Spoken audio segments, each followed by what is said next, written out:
What skills do you wish you would have learned earlier that would have helped you? I wish I'd learned Brazilian Jiu-Jitsu as a child. That would have really grounded me. Yeah. Really sort of straightened me out to have learned Why do you think that would Jiu-Jitsu. ground you? Because I think it gives you a respect for your body, and it gives you a respect for other people as well. The thing about Brazilian Jiu-Jitsu is you learn what you're capable of, but you also see what other people are capable of. So you like think, wow, can do all this stuff, but oh my God, look at this guy. Like, I would not have known that. I would not have known from looking at that person that they had those kind of resources.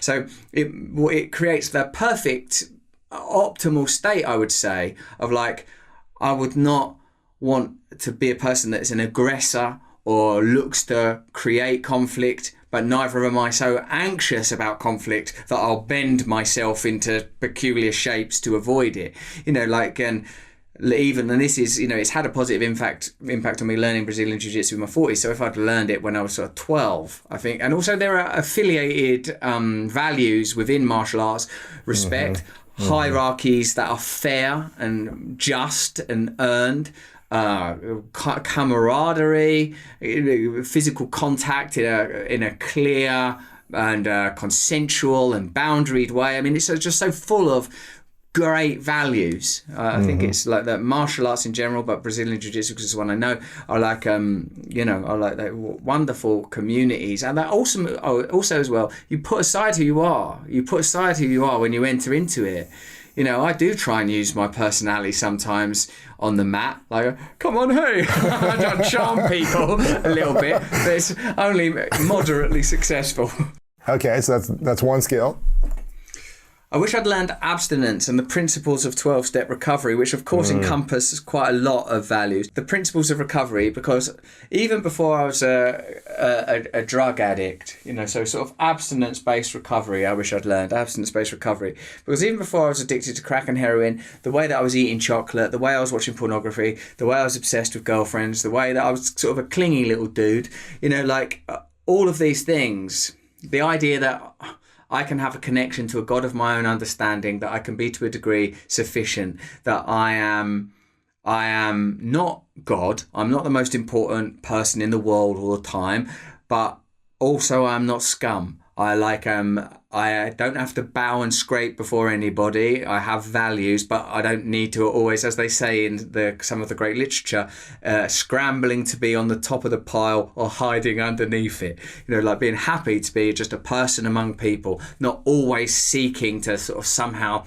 either fate, isolate or separate myself, being happy to be part of a community or part of a group or part of a family.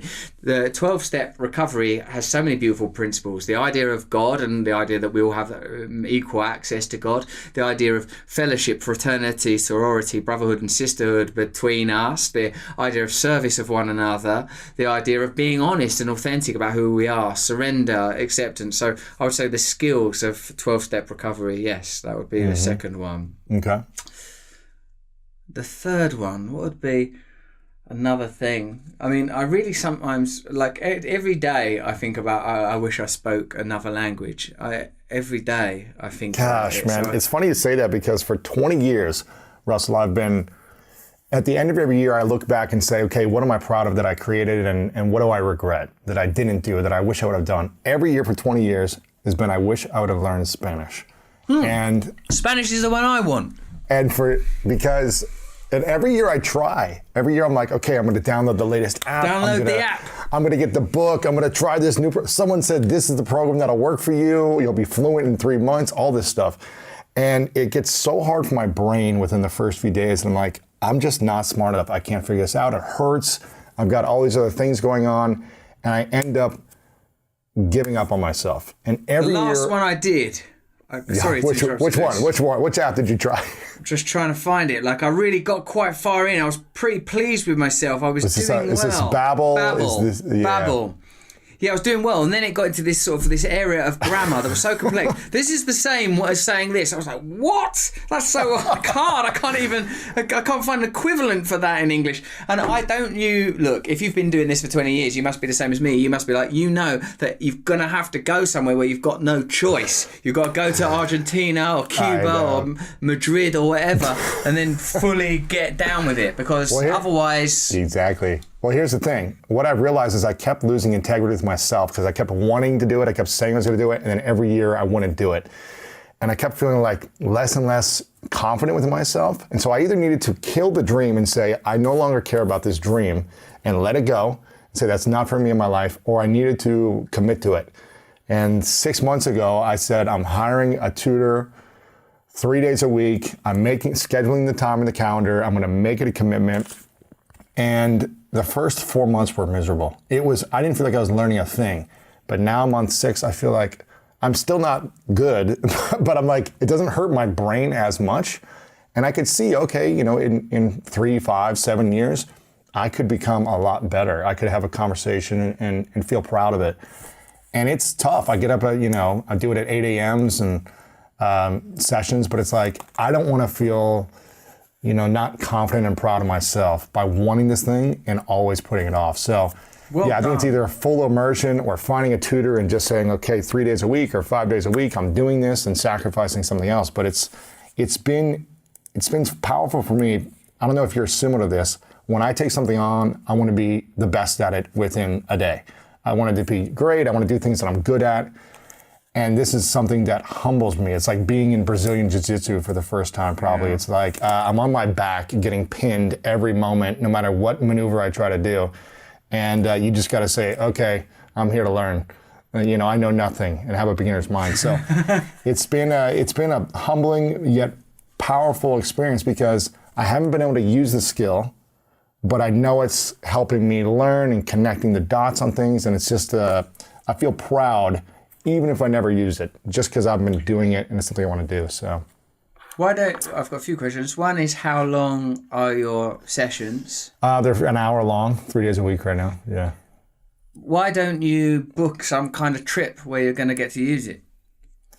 My girlfriend's Mexican, so she speaks Spanish too. So I practice with her, and I go visit her and her family, and no one speaks English in her family.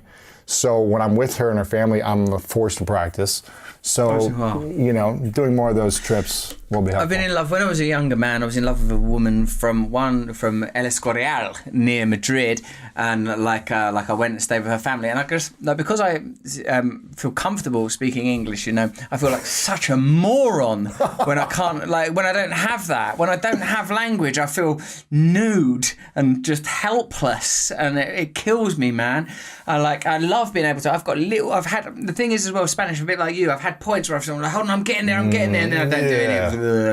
Atrophies into nothing. Then I had another girlfriend who was from Barcelona, who just was so magnificent, and she was worked in Ibiza, and I would go and see her, and I would get a little bit closer to understand it. I'd get all inspired. I mean, I love Spanish people, Latin people. Yes. I love the language and the culture, and I really, I'd love to speak Spanish. You've actually lived with a Mexican person.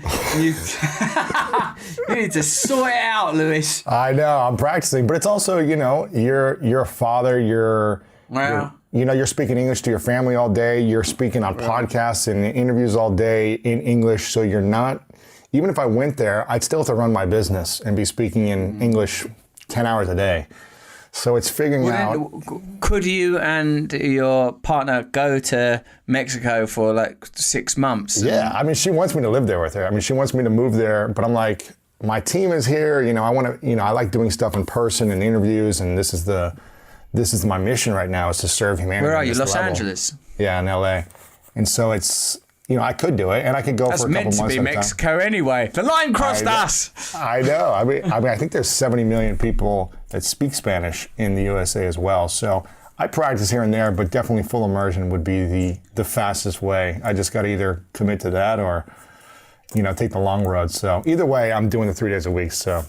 Well done. I didn't mean to sort of, because that No is, problem. I think I was deflecting from my own feelings of envy and shame, because I was actually on the walk that I was having this morning. I was thinking, you could get a tutor. Like I said, like I struggle. I'm the same as you. If I'm not good straight away, and that, you know, that's why, it's I so do hard. deserve props for the BJJ. If I'm not good, because I wasn't good straight away, and I'm still a beginner at a blue belt, you know, like I don't like it because I've got a few things that I'm competent at, the stand-up comedy or acting or whatever. Like I like to stay in that, and also I guess when I was being nourished or when I was growing up as a kid, I didn't feel confident to be not good at stuff. I felt very ashamed of not being good at football, not being good at fighting. Like those kind of things felt like a big deal to not be good at those things, you know. So yeah, I'm not that patient and tolerant with myself and it's a kind of self-love, isn't it? To go, okay, we're going to gently learn Spanish. We're going to gently learn the ukulele. You have to learn how to be the father to yourself, don't you? To just sort of go, it's okay, don't worry. We're going to take our time with this. You have to be willing to accept that what you think you should get might not be right. Where did it come from, that idea? Where did that idea that, you know, because if you are meant to be a world-class athlete, if you get on and do the work, don't let anything stand in your way, believe in it, be willing to